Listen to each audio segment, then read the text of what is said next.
इस वीडियो में हम blood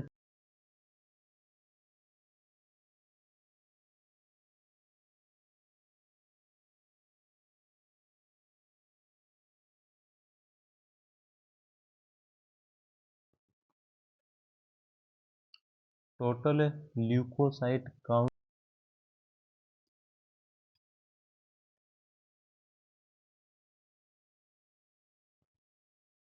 differential leukocyte count DLC, WBC को उसमें मौजूद ग्रेनुलोसाइट्स वे सेल्स होते हैं जिन इयोसिनोफिल डब्ल्यूबीसी का वह टाइप है। बेसोफिल्स ब्लड में लिम्फोसाइट्स इम्यूनिटी सिस्टम के मोनोसाइट्स ब्लड में पाए जाने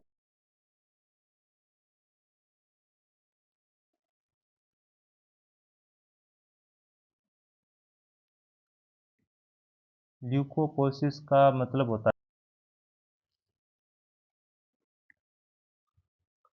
अब इसके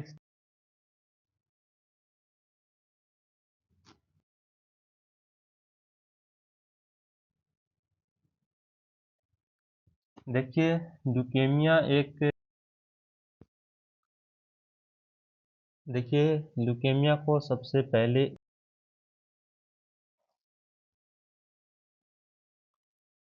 ल्यूकेमिया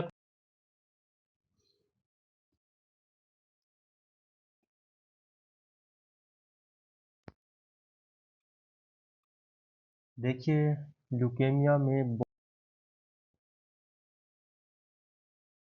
ल्यूकोपिनिया और ल्यूकोसाइटोसिस, समझिए इनमें क्या डिफरेंस होता है।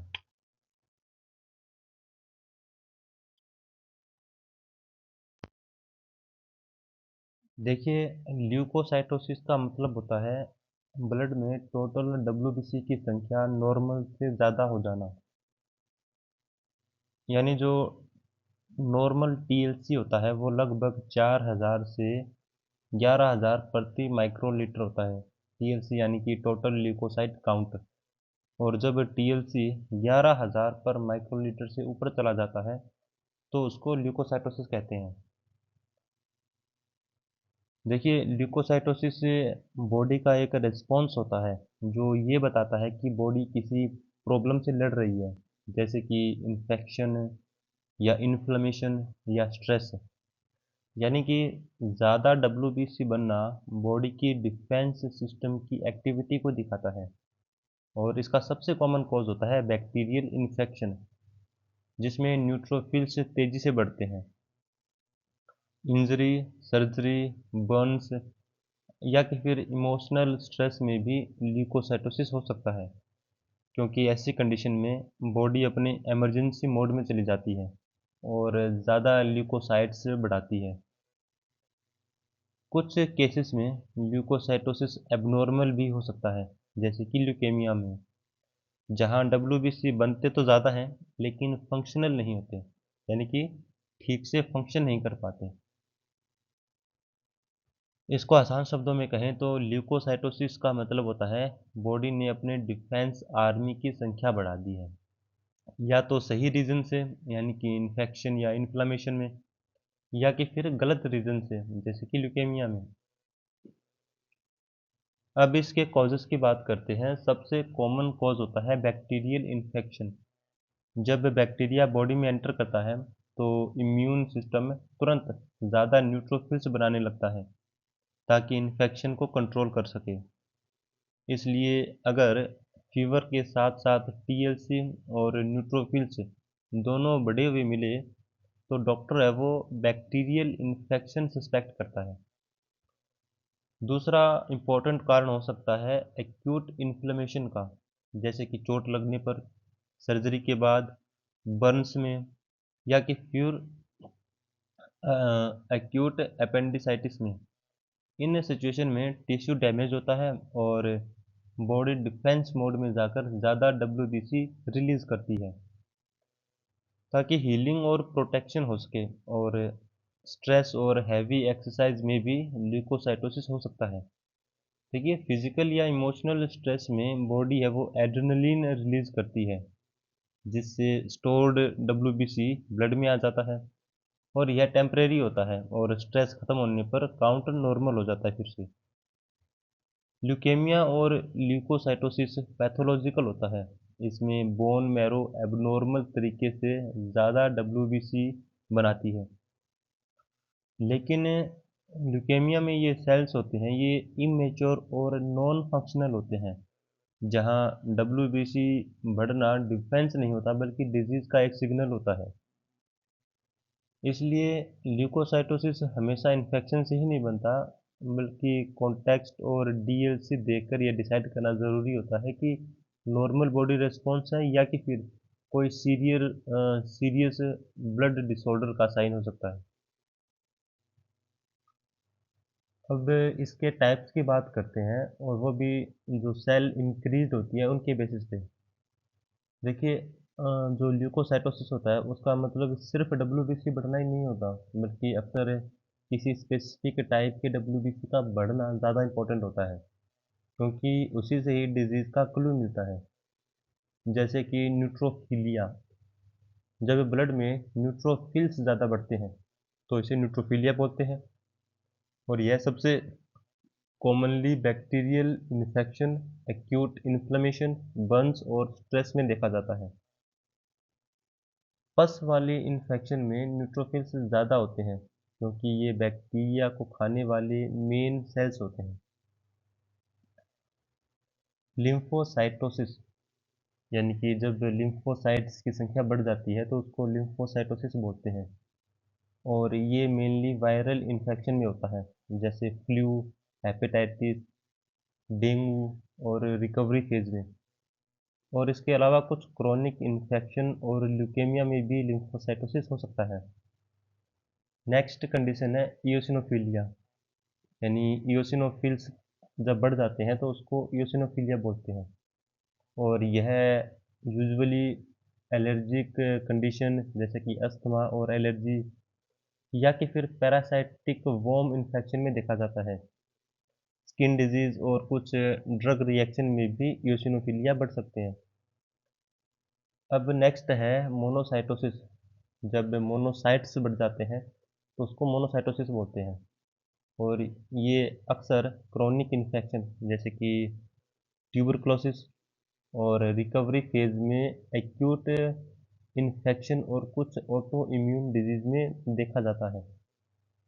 मोनोसाइट क्लीनिंग और लॉन्ग टर्म डिफेंस से जुड़े हुए सेल्स होते हैं। अब बात करें बेसोफिलिया की, तो जब बेसोफिल्स बढ़ जाते हैं तो बेसोफिलिया कहलाता है। पर यह रेयर होता है, लेकिन एलर्जिक रिएक्शन और कुछ डिसऑर्डर्स में, जैसे कि सीएमएल नाम का एक डिसऑर्डर होता है, उसमें बेसोफिल्स है वो हिस्टामिन रिलीज से जुड़े हुए होते हैं, और उसमें बेसोफिलिया या फिर बेसोफिल से बड़े हुए होते हैं।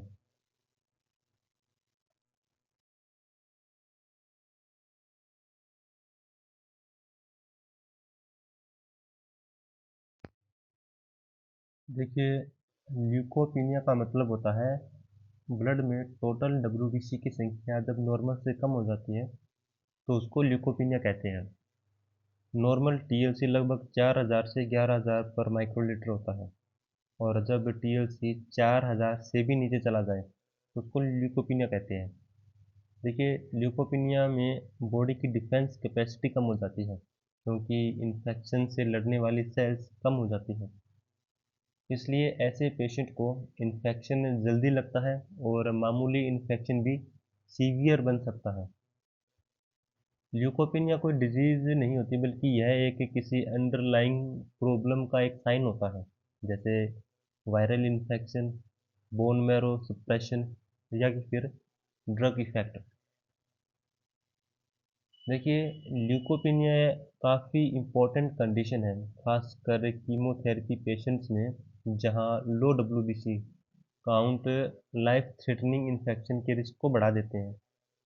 अगर आसान शब्दों में बोलें तो ल्यूकोपीनिया का मतलब होता है बॉडी की सिक्योरिटी फोर्स कम हो गई है, और इसलिए बॉडी ज़्यादा वल्नरेबल हो गई है इन्फेक्शन के लिए। इसके कॉजेज़ की बात करें तो देखिए ल्यूकोपीनिया तब होता है जब बॉडी या तो कम डब्ल्यूबीसी बना रही है या फिर जो डब्ल्यूबीसी बने हुए हैं वे तेज़ी से नष्ट हो रहे हैं। और इसका सबसे कॉमन कारण होता है वायरल इन्फेक्शन का। कोई वायरस बोन मैरो को टेम्पररीली सप्रेस कर देते हैं जिससे कुछ समय के लिए डब्ल्यूबीसी प्रोडक्शन कम हो जाता है। इसलिए वायरल फीवर में अक्सर टीएलसी लो या फिर बॉर्डरलाइन लो मिल सकता है। इसका दूसरा सबसे बड़ा कारण है बोन मैरो सप्रेशन। यह कीमोथेरेपी, रेडिएशन थेरेपी या टॉक्सिक ड्रग्स की वजह से हो सकता है जो बोन मैरो के डिवाइडिंग सेल को डैमेज कर देते हैं। ऐसे पेशेंट्स में इन्फेक्शन का रिस्क काफ़ी ज़्यादा होता है। कुछ ऑटो इम्यून डिजीज़ में बॉडी अपने ही डब्ल्यूबीसी को डिस्ट्रॉय करने लगती है जिससे ल्यूकोपीनिया हो सकता है। इसके अलावा कुछ सीवियर बैक्टीरियल इन्फेक्शन में भी डब्ल्यूबीसी तेज़ी से यूज़ हो जाते हैं और टेम्पररीली काउंट गिर सकता है। कुछ मेडिसिन जैसे कि एंटी थायरॉयड ड्रग से या एंटीबायोटिक से इनमें भी इनके साइड इफ़ेक्ट के रूप में ल्यूकोपीनिया मतलब कॉज हो सकता है, जो डब्ल्यूबीसी काउंट है वो गिर सकता है। सीवियर मेलन्यूट्रिशन और विटामिन डेफिशिएंसी भी बोन मैरो फंक्शन को कमज़ोर कर सकती है जिससे डब्ल्यूबीसी प्रोडक्शन कम हो सकता है। इसलिए ल्यूकोपीनिया एक वार्निंग साइन माना जाता है और कॉज ढूंढना काफ़ी इंपॉर्टेंट होता है क्योंकि लो डब्ल्यूबीसी मतलब कि हाई इन्फेक्शन का रिस्क है। अब ल्यूकोपीनिया के इफ़ेक्ट्स को समझते हैं। देखिए ल्यूकोपीनिया का सबसे बड़ा इफ़ेक्ट होता है बॉडी की इन्फेक्शन से लड़ने की क्षमता कम हो जाती है क्योंकि डब्ल्यूबीसी ही तो वी सेल्स होती हैं जो डिफेंस का काम करती है और इनके कम होने पर मामूली जम्स भी सीरियस इन्फेक्शन पैदा कर सकते हैं। ल्यूकोपीनिया वाले पेशेंट्स में बार बार infection, fever, sore throat, mouth ulcer और स्किन इन्फेक्शन ज़्यादा देखे जाते हैं। कई बार इन्फेक्शन के टिपिकल साइंस भी क्लियर नहीं होते क्योंकि इम्यून रिस्पॉन्स काफ़ी वीक होता है। अगर ल्यूकोपीनिया ज़्यादा सीवियर हो जाए, खासकर न्यूट्रोफिल्स बहुत ज़्यादा कम हो जाए, तो कंडीशन जो होती है वो काफ़ी लाइफ थ्रेटनिंग बन सकती है और ऐसे पेशेंट को हॉस्पिटल आइसोलेशन और प्रोफिटिलिटिक एंटीबायोटिक्स की ज़रूरत पड़ सकती है। वुंड्स और सर्जिकल कट्स इनका हीलिंग काफ़ी स्लो हो जाता है क्योंकि इन्फ्लामेशन और डिफेंस सेल्स सही तरीके से काम नहीं कर रहे होते हैं। कीमोथेरेपी पेशेंट में ल्यूकोपीनिया सबसे डेंजरस कॉम्प्लिकेशन माना जाता है। इसलिए जो डॉक्टर्स होते हैं वो रेगुलरली टीएलसी और डीएलसी मॉनिटर करते हैं और ज़रूरत पड़ने पर ग्रोथ फैक्टर जीसीएसएफ देते हैं ताकि डब्ल्यूबीसी प्रोडक्शन बढ़ सके। इसलिए ल्यूकोपीनिया को हल्के में नहीं लिया जाता है कभी भी और क्योंकि यह डायरेक्टली बॉडी की सर्वाइवल सिस्टम को कमज़ोर कर देता है। देखिए टोटल ल्यूकोसाइट काउंट और डिफरेंशियल ल्यूकोसाइट काउंट यानी कि टीएलसी और डीएलसी डॉक्टर्स के लिए सबसे बेसिक और सबसे पावरफुल टेस्ट होते हैं जो उन्हें ये बताते हैं कि बॉडी का इम्यून सिस्टम किस तरह रिएक्ट कर रहा है। अगर पेशेंट को फीवर है और टीएलसी के साथ न्यूट्रोफिल्स बढ़े हुए हैं तो डॉक्टर बैक्टीरियल इन्फेक्शन सस्पेक्ट करता है और एंटीबायोटिक्स शुरू करने का डिसीजन ले सकता है। वहीं अगर ल्यूकोसाइट्स ज़्यादा है और टीएलसी नॉर्मल या फिर कम है तो वायरल इन्फेक्शंस के चांस ज़्यादा होते हैं जहां एंटीबायोटिक्स नहीं दी जाती। ल्यूकोपीनिया मिलने पर डॉक्टर से ये समझ लेता है कि पेशेंट का इन्फेक्शन रिस्क काफ़ी ज़्यादा है और ऐसे केसेस में स्ट्रिक्ट मॉनिटरिंग, इन्फेक्शन कंट्रोल और कभी-कभी प्रिवेंटिव मेडिसिन भी देना ज़रूरी हो जाता है। कैंसर पेशेंट में टीएलसी और डीएलसी से यह डिसाइड होता है कि कीमोथेरेपी देना सही है, सेफ है या कि फिर नहीं, क्योंकि काफ़ी लो डब्ल्यूबीसी होने पर कीमो देना डेंजरस हो सकता है। लो बोन मैरो डिसऑर्डर्स, ल्यूकेमिया और एप्लास्टिक एनीमिया में टीएलसी चेंज डिजीज एक्टिविटी और ट्रीटमेंट रिस्पॉन्स को मॉनिटर करने के लिए यूज होते हैं। अगर टीएलसी और डीएलसी सिर्फ डायग्नोसिस के लिए ही नहीं बल्कि ट्रीटमेंट प्लानिंग और प्रोग्नोसिस और पेशेंट सेफ्टी के लिए भी काफ़ी इंपॉर्टेंट पैरामीटर्स होते हैं।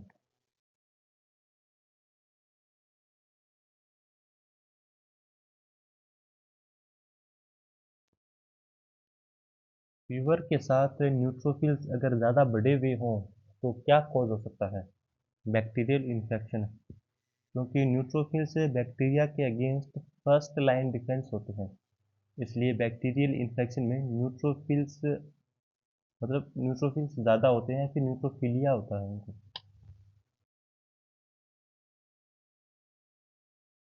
वायरल फीवर में टीएलसी लो या नॉर्मल और लिम्फोसाइट्स ज़्यादा क्यों होते हैं? क्योंकि वायरल इन्फेक्शन है लिम्फोसाइट्स एक्टिवेट करते हैं। देखिए, लिम्फोसाइट्स वायरल इम्यूनिटी के मेन सेल्स होते हैं, इसलिए लिम्फोसाइटोसिस होता है, यानी कि लिम्फोसाइट्स बड़े हुए होते हैं। अस्थमा पेशेंट में इओसिनोफिल्स क्यों बढ़ जाते हैं? क्योंकि एलर्जी मेडिएटेड रिस्पॉन्स होता है। देखिए, इओसिनोफिल्स है वो एलर्जी केमिकल्स को कंट्रोल करते हैं और पैरासाइटिक डिफेंस में भी काम आते हैं, और इस वजह से अस्थमा में इओसिनोफिल्स बढ़ जाते हैं। टीबी पेशेंट्स में मोनोसाइट्स क्यों बढ़ते हैं? क्रोनिक इन्फेक्शन के कारण। देखिए, मोनोसाइट्स मैक्रोफैगस बनकर लॉन्ग टर्म क्लीनअप और एंटीजन प्रेजेंटेशन करते हैं। कीमोथेरेपी पेशेंट को बार बार इन्फेक्शन क्यों होता है? ल्यूकोपीनिया के कारण। देखिए, बोन मैरो सप्रेशन से डब्ल्यूबीसी कम बनते हैं और इम्यूनिटी काफ़ी वीक हो जाती है, इसलिए कीमोथेरेपी के बाद पेशेंट को ज़्यादा इन्फेक्शन लगते हैं। ल्यूकेमिया में डब्ल्यूबीसी ज़्यादा होने के बाद भी इन्फेक्शन क्यों होता है? क्योंकि डब्ल्यूबीसी इमेच्योर और नॉन फंक्शनल होते हैं। क्वांटिटी तो ज़्यादा होती है लेकिन उनकी क्वालिटी ख़राब होती है। एलर्जी रिएक्शन में बेसोफिल्स का रोल क्या है? हिस्टामिन रिलीज करना। हिस्टामिन वैसोडिलेशन और ईचिंग पैदा करता है, और इसी वजह से एलर्जी रिएक्शन में इचिंग और खाज खुजली ये चीज़ें ज़्यादा होती हैं। सीवियर इन्फेक्शन में इमेच्योर न्यूट्रोफिल्स ब्लड में क्यों दिखाई देते हैं? क्योंकि bone marrow emergency response show करता है। देखिए, डिमांड ज़्यादा होने पर बोन मैरो इमेच्योर सेल्स भी रिलीज कर देता है।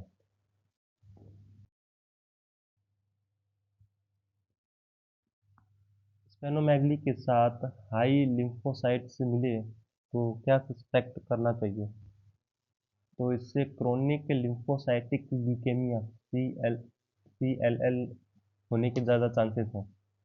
देखिए, CLL में मेच्योर लिम्फोसाइट्स बढ़ते हैं और स्प्लीन एनलार्ज होता है, जिसको स्प्लिनोमेगलिया बोलते हैं। TLC नॉर्मल है लेकिन पेशेंट को इन्फेक्शन बार बार हो रहा है, ऐसा क्यों? क्योंकि जो WBC है उनकी क्वांटिटी तो सही है पर उनके फंक्शन में डिफेक्ट है, जिसको इम्यूनोडेफिशिएंसी बोलते हैं।